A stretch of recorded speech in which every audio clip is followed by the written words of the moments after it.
Perdagangan internasional adalah proses tukar-menukar barang antar dua negara atau lebih untuk mendapatkan laba. Penduduk yang dimaksud dapat berupa antar perorangan, antara individu dengan pemerintahan suatu negara, atau pemerintahan suatu negara dengan pemerintahan. Manfaat perdagangan internasional. 1. Memperoleh devisa jika kita mengekspor suatu komoditas. Kita mendapat mata uang asing seperti dolar Amerika, yen, atau jenis mata uang lainnya. Mata uang asing ini biasa disebut devisa. Devisa dapat digunakan untuk, misalnya, mengimpor barang modal dan konsumsi. 2. Memperluas kesempatan kerja perdagangan internasional, terutama kegiatan ekspor. Memberi kesempatan untuk memperluas kesempatan kerja. Untuk menghasilkan barang ekspor dibutuhkan tenaga kerja. Coba bayangkan, apakah yang terjadi jika barang tambang, hasil pertanian, dan hasil kerajinan tidak diekspor? Tentu saja, orang yang bekerja di sektor itu akan menganggur. 3. Menstabilkan harga. Jika harga suatu jenis barang dalam negeri mahal untuk jumlahnya kurang dan tidak memenuhi permintaan pasar, barang tersebut harus diimpor.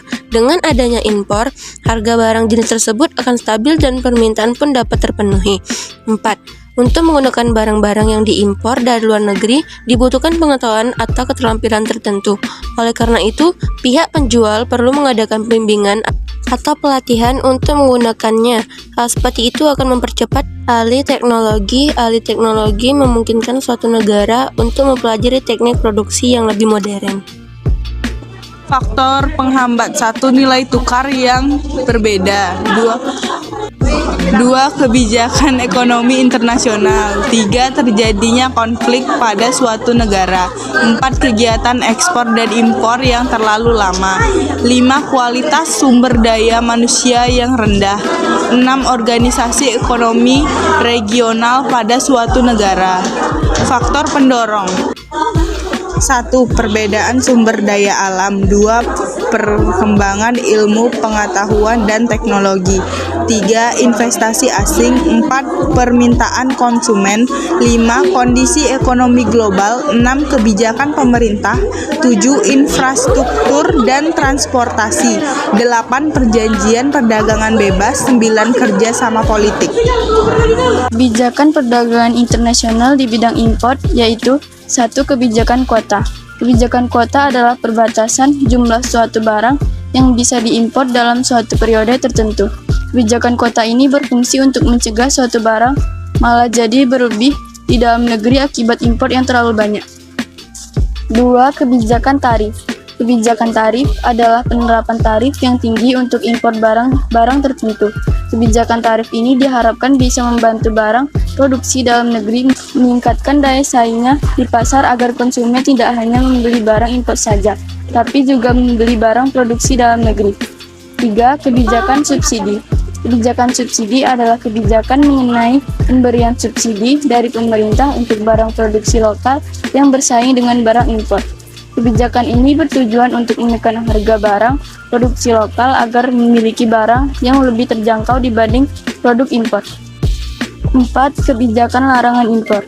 Kebijakan larangan impor adalah kebijakan yang diberlakukan jika suatu negara diharuskan untuk menghemat devisanya. Selain itu, barang-barang yang dianggap berbahaya juga akan dikenakan kebijakan larangan impor. Jadi, barang-barang ini tidak masuk dalam beredar di dalam negeri. Selanjutnya adalah kebijakan ekspor. 1. Kebijakan diskriminasi harga.